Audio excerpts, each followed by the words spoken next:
Everything in a restoration is HTF. HTF, am I going to do a restoration outside on the drive? HTF, am I going to get this back down if the forklift is gone? HTF, will I get all the blast media out of this chassis? And the most daunting one in this restoration, how the fuck am I going to repair this buckled cradle without twisting the rest of the chassis? I've gotten the question from all sides. Why didn't you just straighten that cradle in situ? Well, I weighed it up. Like you have to weigh up every hurdle you come across in a restoration. Between the creases, dents, drill holes, and air chisel damage on this cradle. And not to mention pitting from heavy surface rust. Add to that this is 1.5mm steel. That's 15 gauge if you're over the water. And it just doesn't work nearly as easily as 1.25mm, 18 gauge, or 1mm, if lightness is your thing. I came to the conclusion, what good is originality if the original panel is plain compromised? We've become desensitized to seeing people knock out incredible work, and we forget that generally when you see something incredible done on a sheet of steel or piece of car body, the person doing it has been doing it for 20, 30, 40 years. So I chose the route of learning that I thought I could achieve, because inevitably there will be fuck-ups, so best try and limit the collateral damage to stuff that doesn't really matter. And there is a fuck-up in this episode, but thankfully it's nothing we can't handle.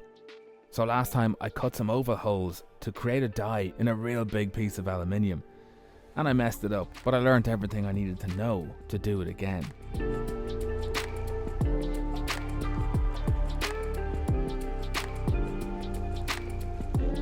And I've created this third die, one space over from the first two. And these two dies are getting a hell of a lot of pampering to make sure they're uniform in size, shape, and nice and smooth.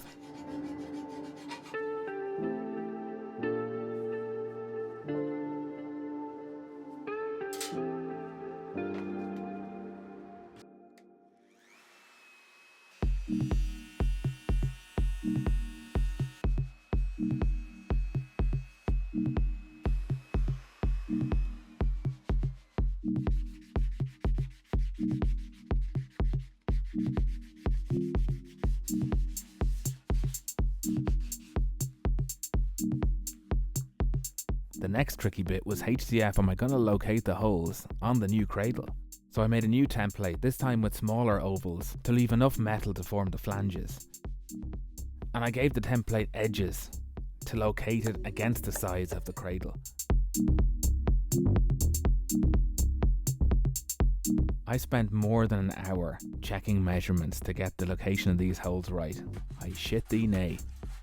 The wetness you see around the cuts is ye old water displacement 40. It makes a huge difference. I would say it is, in fact, if you're using a jigsaw on any kind of metal, crucial, indispensable, a must.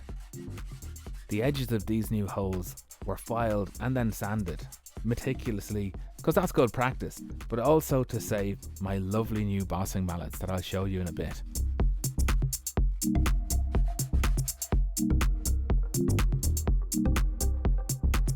Now something, if it hadn't have been for my calipers, would have almost been a case of doing it by eye, was locating these oval holes in the cradle over the holes in the aluminium plate.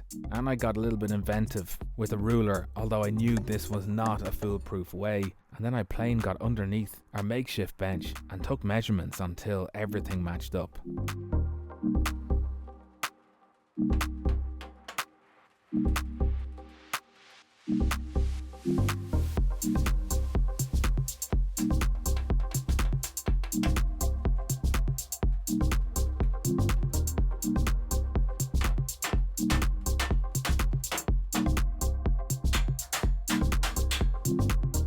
I've gripped every clamp I could put my hands on onto this cradle, because the last thing I wanted to do is move, leaving one die perfect and the other one just slightly off center. My beautiful new bossing mallets. These ones are plastic and I thought I wouldn't like them by comparison to the wooden one I used last time. But actually, as you use a wooden mallet, inevitably little chips of wood get worn off it and it just feels wrong. I'd much prefer to wreck a plastic mallet, withholding the environmental implications. No, I've just decided I'm going back to wood if and when these wear out. Sustainability, yo.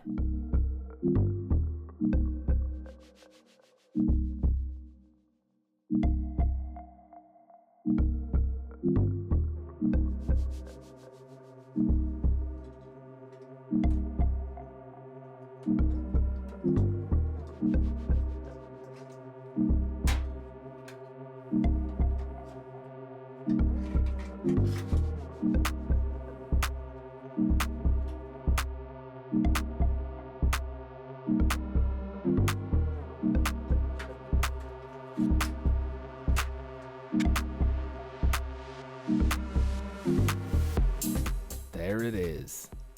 I genuinely couldn't imagine achieving this. And as with any job that daunts you, looking back at it, you wonder what the fuss was about. Yeah, there were moments of HTF, but then you do it, and you know HTF all the better for next time. And I was so excited about this that I decided, before I'd even cut the last of the access holes, to offer our new cradle up to the chassis. So I chucked everything in the car and flew like the wind.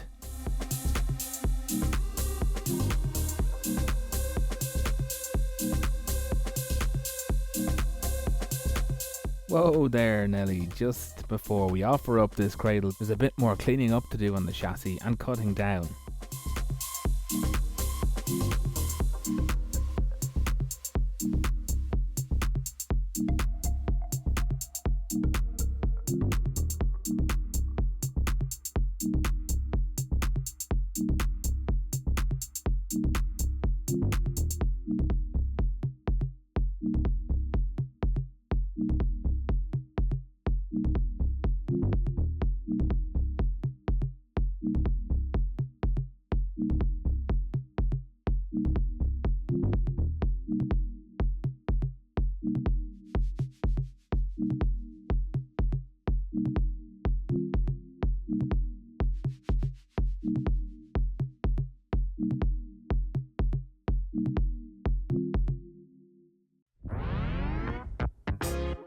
Now you might be wondering what I messed up here.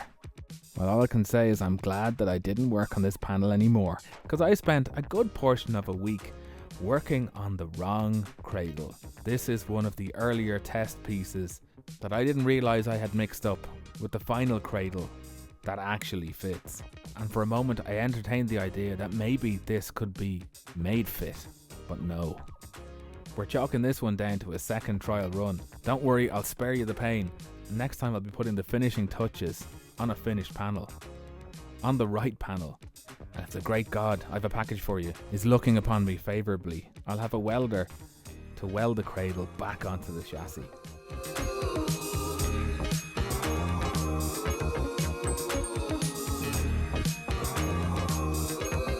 This is an incredibly short episode, probably the shortest I've ever done, but this fabrication lark, it's time consuming, and if I stick to pumping them out weekly, then sometimes maybe this is what's going to happen. So I'm not going to milk it. I'm going to thank my patrons and get gone, because once we start into mechanical rebuild, things should go a lot faster.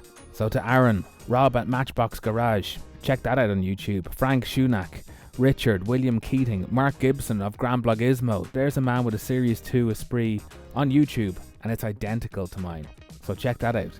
That diorama guy, Hendrik, Aziz Hashimi, IDM 128186, Earl Mack, Spencer Short, Frost P. Fote, Dmitry Opolinsky, David Sanborn, Neil O'Halloran, and Stephen Jacobson. And thank you to all my patrons, without whom I couldn't keep doing this.